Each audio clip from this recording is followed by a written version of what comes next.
It's the government's fault for inflation, and history makes it very clear. Before we can talk about inflation, we have to understand that money has many different forms. You can see on the left-hand side, money used to be animals, from grasshoppers to alligators to fish. Money also used to be seashells, like in Uganda. Money, even in the United States at one point, was tobacco. The Virginia legislature passed a law that allowed you to pay your taxes in tobacco. Yes, that tobacco, like cigarettes. What do you think happened when everybody figured out that tobacco equaled money? They made more money. They grew more tobacco. Money literally grew on trees, except in this case, it grew in the ground. When everybody started making more tobacco, the supply of tobacco went up, just like when the supply of currency goes up, and prices 40x'd. The cost of thing, if something cost $1, it now costs $40.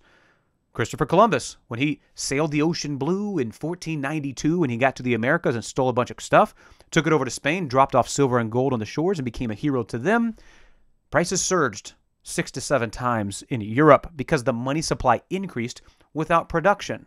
And if that's not enough, there's a chart there to show you that. During the Civil War, the Confederacy had a printing press running hot all the time, making money. It went brrr, and they made a ton of money because that printing press was cranking. The prices rose 9,000%. When the Union overran that city where the printing press was at and stopped production for 2 weeks, inflation magically disappeared. The South got the money printer back online in a new city with a new printing press. Prices went back up and inflation returned. That's interesting. It's a few different examples of history showing us that when you increase the money supply, inflation soon follows. So what happens when the United States government prints all of that money and they print 80% of all the currency that has ever existed in the United States in the last 22 months? Naturally, inflation resumes.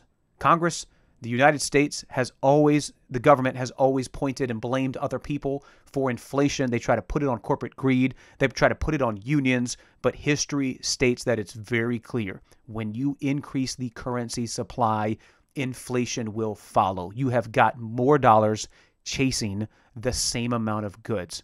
This is basics of history, and inflation is caused by the government.